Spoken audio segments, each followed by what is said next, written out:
Just rain, steady, harmless at first. Then as the hours passed, the skies over Mexico broke open. What began as a routine downpour turned into a catastrophe that swallowed towns, tore apart roads, and buried lives under mud and water.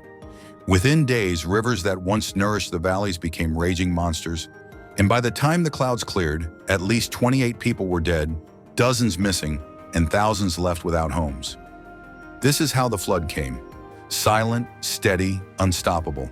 Across Mexico, 31 of 32 states reported heavy rainfall, but the worst devastation came from 4 names now etched in memory: Veracruz, Hidalgo, Puebla, and San Luis Potosí. Each state saw rivers overflow, hillsides collapse, and families forced to flee in the dead of night. In Hidalgo, the disaster struck hardest. Mudslides swept through entire communities. Rivers tore through towns that had stood for generations. Officials confirmed 16 deaths, men, women, and children caught in a storm that refused to end. At least 1,000 homes lay in ruins, 59 hospitals and clinics were damaged, and more than 300 schools were left underwater or buried in debris. In 17 of Hidalgo's 84 municipalities, power vanished completely. For the people there, night wasn't just dark, it was endless. Civil defense teams worked without sleep. Helicopters circled overhead, searching for those who hadn't made it to higher ground. President Claudia Sheinbaum held emergency meetings with local leaders, calling the situation unlike anything seen in years. Her message was simple: rescue, restore, and rebuild. She posted photos of responders wading through chest-deep water, hauling food and medicine through the flooded streets. In neighboring Puebla, the flood took another 9 lives. 13 people were still missing, many swept away when the rivers burst through their banks. The governor described how entire neighborhoods disappeared under the water within minutes. Around 80,000 people were affected. In one town, a landslide ruptured a gas pipeline, turning the air into a cloud of fuel and fear. Rescue teams found themselves fighting both fire and flood. The governor pleaded for federal help to save 15 people, including children, stranded on rooftops surrounded by water that refused to retreat. Meanwhile, the Gulf state of Veracruz faced its own nightmare. Rivers bled into the streets of Poza Rica, one of its busiest cities. Floodwaters rose so high that cars were carried away like driftwood. 2 people died, one of them a police officer who was trying to rescue residents trapped in their homes. The Navy stepped in, evacuating nearly 900 people to temporary shelters. Around 5,000 homes were damaged, and entire neighborhoods stood in silence, waiting for the rain to stop. The rain did not stop.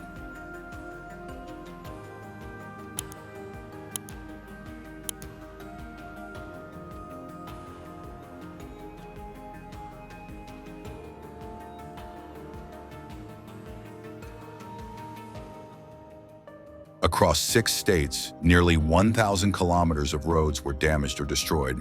Power lines fell. More than 320,000 people lost electricity. In some regions, the only light came from flashlights in the burning glow of emergency flares. Yet even in the darkness, soldiers and volunteers pressed on. More than 8,700 military personnel were deployed nationwide, clearing roads, delivering aid, and pulling survivors from rising rivers.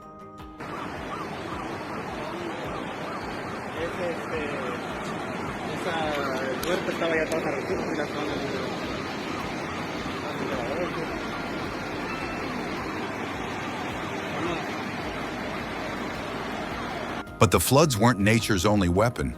Out at sea, the Pacific churned with another threat.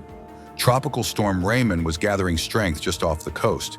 Meteorologists warned it was moving northward, set to dump even more rain as it approached the mainland. And Raymond wasn't alone.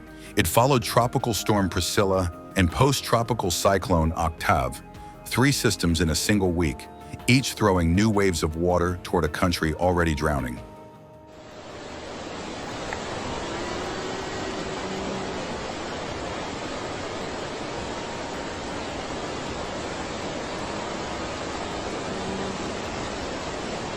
Experts pointed to one culprit: La Niña. The cooling of the Pacific Ocean had returned, twisting global weather patterns and making storms stronger, longer, and deadlier. It was already late in the hurricane season, But Mexico's skies didn't seem to care.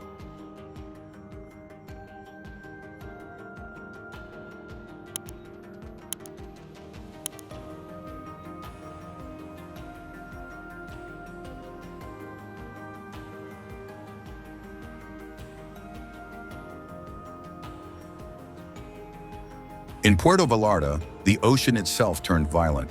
What looked like another cloudy day turned into a spectacle of destruction.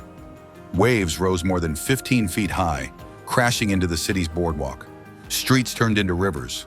Cars floated like toys. Restaurants, hotels, and beach houses disappeared beneath the surge. It wasn't even a direct hit. Priscilla had stayed offshore, but the storm's power still reached across the sea. It was enough to tear through docks, flood neighborhoods, and leave behind a city gasping for air. By nightfall, Puerto Vallarta was unrecognizable. Sirens wailed, palm trees lay across roads. The famous Malecon, once full of tourists, was buried in debris. Emergency crews carried people through waist-deep water as power lines sparked above them. Residents watched helplessly as seawater filled their homes, carrying away years of memories in minutes. Across the nation, fear spread as rivers overflowed and landslides swallowed entire roads. Families packed what little they could carry and walked through mud and rain, searching for safety. Shelters filled to capacity. Volunteers handed out food and blankets.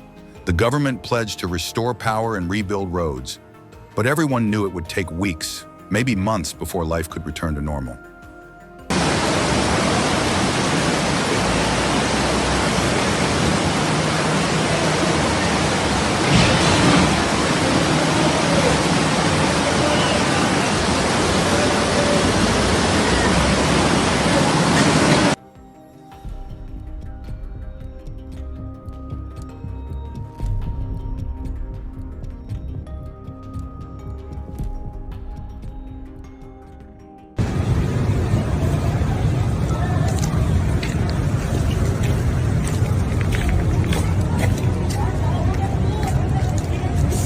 When dawn broke after days of chaos, Mexico woke up to a changed landscape.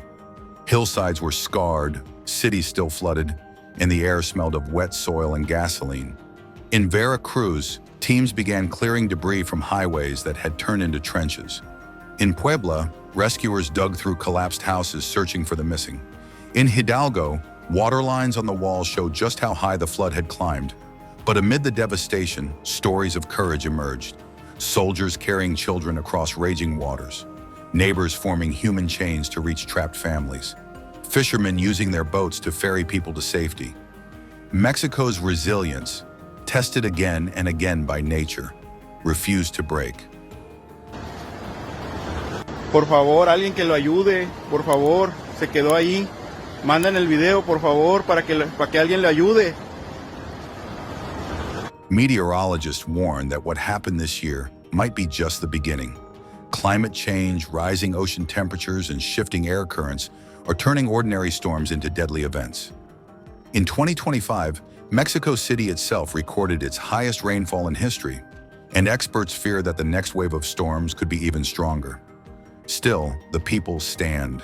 In the shelters of Veracruz, families huddle together, watching the rain fall softly outside, uncertain if it will start again. In Puebla, children play in the mud outside flooded schools, too young to understand the loss, but old enough to feel the fear. In Hidalgo, workers rebuild walls and power lines, determined not to give up. Está sucediendo aquí en la colonia Ignacio de la Llave. La rapiña se hizo presente este día. Como pueden observar, ya abrieron el acceso al puente Cazones 1. Toda la mañana de este viernes estuvo cerrado por autoridades. Y bueno, así se puede observar como la gente corre con bolsas, canastas, tambores. For those who survived, the flood was not just a natural disaster, it was a reminder. A reminder of how quickly peace can turn into chaos.